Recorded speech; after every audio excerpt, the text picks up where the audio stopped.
akka madhaba Shaafi'iitti hiddi sunnaa jabdu. Sunnaa jabdu waggaanii jennu sunnaa hafuu hin qabne jechuudha. Ta hafuu hin qabne tan hin dhiifamne. Garuu sunnaa jabdu gidee jaanii fardiin takkaa miti. Fardii jechuun tan yoonii fi isii daleeyde sawaaba argatu yoo dhiifte qixaatamtu jechuudha. Sunnaa jechuun ammoo waan yoo isii daleeyde hin qixaatamne. Sawaaba argatu yoo isii daleeyde sawaaba argata yoo isii dhiifte immoo hin qixaatamtu jechuudha. Sawaaba sanii si dabre jechuudha.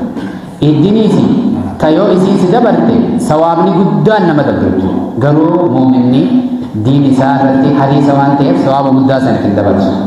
Haya jummaadha wajji wal rufte yoo jummaa jechuun kayyoo inni si dabre qixaatamtu jechuudha. Inni si dabruudhaan sawaabni si dabruu qofaan sawaabni si dabreeti jummaa irratti qixaanninis dhufa jechuudha. Yoo jummaan nama dabre saniif jummaan dirqama waajiba. Dirqamaa fi jummaa dirqamaatii fi iida sunnaadhaa wal cinaa qabuun hin ta'uu jechuudha. Saniif iidaa fi jummaa yoo walirra dhufte jummaanuma salaanna malee hin dhiisu jummaan dirqama waan ta'eef. Haa ta'u gaafa ergamaa rabbii sallallahu alaihi wasallam ummanni eeysaa dhufan halaala baadiyyaa jechuudha. Kiiloomeetira meeqa deemanii dhufan isaanii wajjin salaatuudhaaf. Hoggaa dhufan iidaaf ganama akkasitti dhufaniiti ammas hoggaa gaddeebi'an jummaan itti ga'e akkam jennaan isaan sabbikuma jiranitti durii akka salaataniitu hayyamameef. Kana waan ta'eef namni gariin bika kanatti duraa wal dhooyteeti guyyaa iidaa bar jummaan salaatanii jechuun itti mala. Suni ummata halaala jiru amma jummaan bika hunda babal'ate ka baadiyyaa jirus baadiyyaadhaa jummaadhaan salaatee waliin dhufu jummaa bikuma jiru sanis salaatu jira. Ka magaalaatti sanis salaatu jira. Kanaaf jummaan dirqama waan ta'eef jecha namarraa hin bu'u. Kana asumaanuu beekuu qabnaa jummaa fi iddoo walirra dhufte jummaa sin salaanna iidaas salaanneetuma jummaadhaan salaannaa jechuudha. Khayrii hundaaf duraa hin kuchiif. Kanaaf warra baranaa kan baree hedduudhaa rabbi nu haa godhu iidallee iidul mubaarak jedhan. Haa ta'u mas'alaa jechuudha gaafii halaalii fi haraam keessatti shari'aan teenya maal ilaalti? Shari'aan teenya wanni isiin ilaaltu waan takka halaalii fi haraam jechuun wanni san quraana keessatti dubbatamuu qabdi. Wanni quraana keessatti hin dubbatamin namni tokko lafaa ka'ee halaali haraam yoo jedhe dogoggorennaan yookaan hadiisa keessatti dubbatamuu qabdi. Wanni hadiisa keessatti haraam jechuun dhufte haraam jennee fudhanna. Wanni hadiisa keessatti halaali jechuun dhufte halaali jennee fudhanna. Waan takka takkaa jira eegasii tan quraana keessatti hin dubbatamin tan hadiisa keessattis hin dubbatamin. Waan kana maal jaaniin ijmaa waan jaanii jira eegas boodan quraanaa fi hadiisa boodan ijmaa jira. Ijmaa boodaanoo maaltu jira qiyaasaatu jira. Qiyaasa san keessa laalla. Fakkeenyaaf yoo akka fakkiitti kan fudhannu taate waan halaalii fi haraam keessatti wanni duraan yeroo dura islaamummaan dhuftu wanni akka khamriilleen dhoorkaa hin turre garuu khamriin eegasii dhoorkaadha turte. Khamriin san maaliif dhoorkamtee hoggaanii fettu illaa jaaniin ilmii usuul al-fiqee keessatti illaa waan takkaan laalama. Illaa jechuun sababaa wanni kun dhoorkamteef hin laalama. Khamrii wanni dhoorkamteef sababni isiidhaa maali? Wanni khamriin dhoorkamteef khamrii wanni isiin dhoorkamteef illatul khamri jaan liannaa tukhaamiru al-aqli aqlii tana namarraa oofti.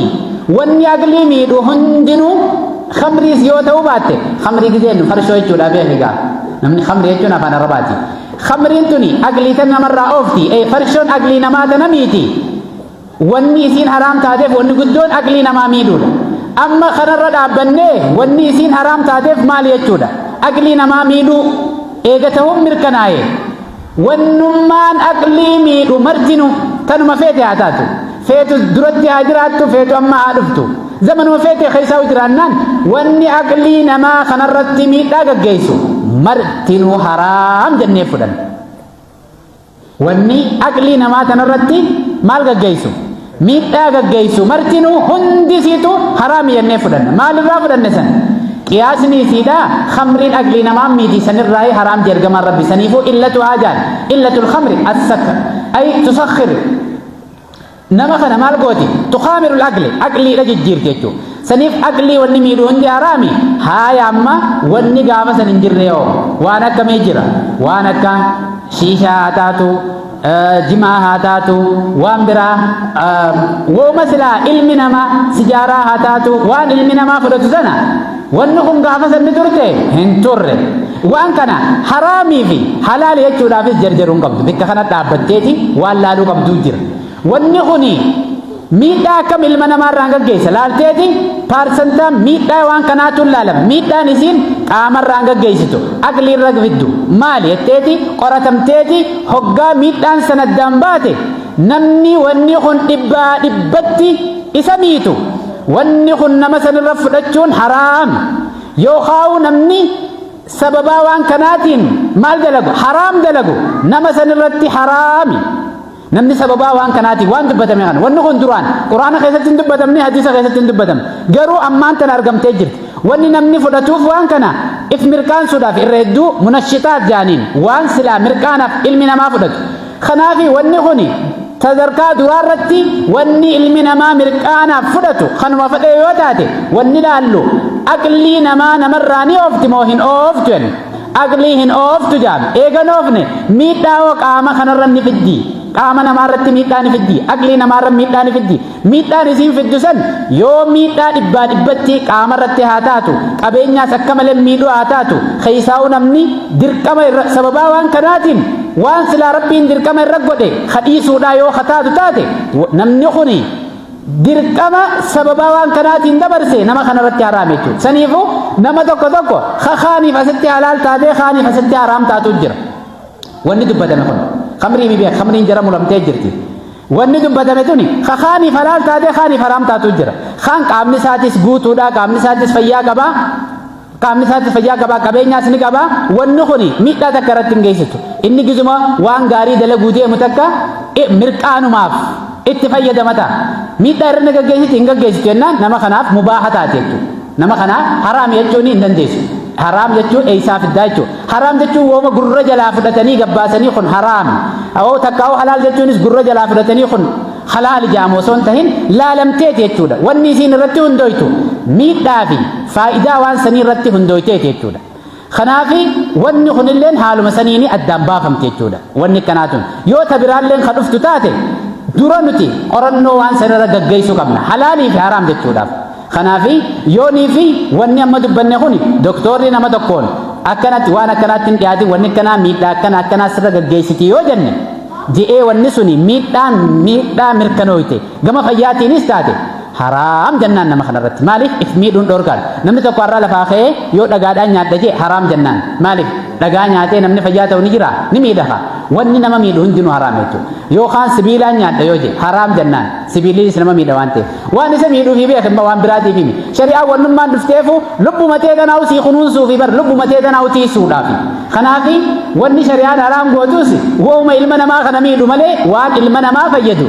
ta isin dhorkite hin qabdu jechuudha hin jirtu wanni shari'aan haraam goote ilma namaa kanarratti illaa waan ilma namaa kana miidhu malee kana waan ta'eef jecha wanni takka haraamii fi halaal ta'uu isiitiif maal adda baasuu qabna miidhaa fi faayidaa isii adda baasuu qabna haaya yoonii fi namni tokko maal jedhe karaa dheeraadhaan deema yoonii fi waan nama mirkaansu fudhachuu baate khamrii mi beek khamriin nama mirkaansuu mi aqliidha miiti aqlii of aqliin fayyaan qabduu bara khamrii irratti khamriin aqlumaa ni fuuti jechuudha farshoon aqlii ofti waan ta'eef isiin dhukkuba guutumaa guututtu isii osoo hin tahin waan biraa waan nama mirkaansu ka khamriin ta'e waan sadii gadi jechuudha mirqaanumaaf jechuudha kan aqlii isaan to'ine maal jaa karaa dheeraadhaan deema yoo waan kana fudhachuu baadde takkaahuu karattiin karaa san deemuu yoo dirqama irratti ta'e fakkeenyaa namni sun nama makiinaa ofaa ta'u shufeeraa ta'u yoon karaa kana osoo deemuu jechuudha yoon mirqaanu baadde waan na mirqaansu fudhadhee mirqaanu baadde takkaa makiinaa tanaan naan garagala takkaa nama na duubaatiin galaafadha yoo ta'e lubbuu nama saniitiif lubbuu isaatiif baraaruudhaaf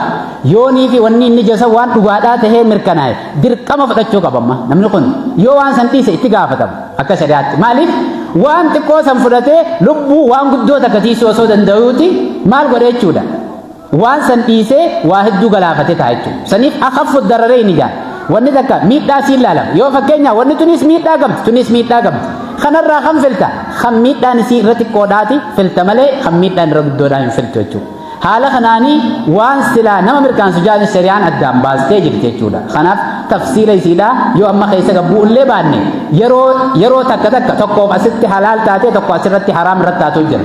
Yeroo takka ka kanarra waajiba taatee dirqama irratti taate fudhachuun ka kanarratti haraamii jira. Yeroo kanaaf makruha taate ka kanaaf mubaaha jira. Saniifi wannummaan shari'aadhaa wannummaan dhufte hundinuu ahkaama 5 qabdi.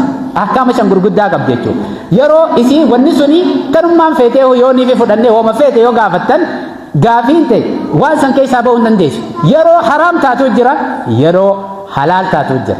Yeroo dirqama taatu jira, yeroo ammoo sunnaa taatu jira, yeroo mubaaha taatu jira. Waa shanan kana qabdi jechuudha.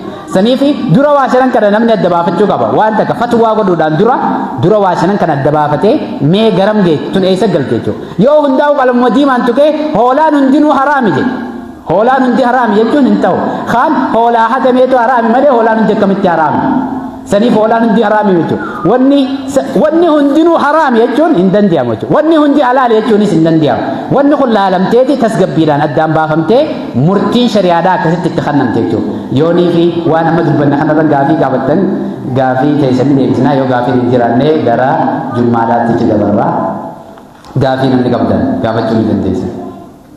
Saniif Eidul Mubaarak jennee jirra warra baranaa kabara hedduu rabbinu haa godhu warra amatu kanatti waliin sooman rabbinu haa godhu dhiiga teenyaa sanda fayyaa dhiiga jaalalaa dhiiga gammachuudha muslimu hundaafuu nama laa ilaaha illallah jedhu hundaafuu nu haa godhu dhiiga farajaa jechuudha tan faraja tan muslimiiniif jechuudha akka addunyaattis biyya keenyaafis jechuudha biyya tan guddinaa ikoonomiinis waa hundaa'u rabbinu haa godhu tan gartee sheenaa duniyaa akhiraa jalaa ittiin baanu rabbinu haa godhu ربنا تقبل منا انك انت السميع العليم وتب علينا انك انت التواب الرحيم واخر دعوانا الحمد لله رب العالمين السلام عليكم ورحمه الله وبركاته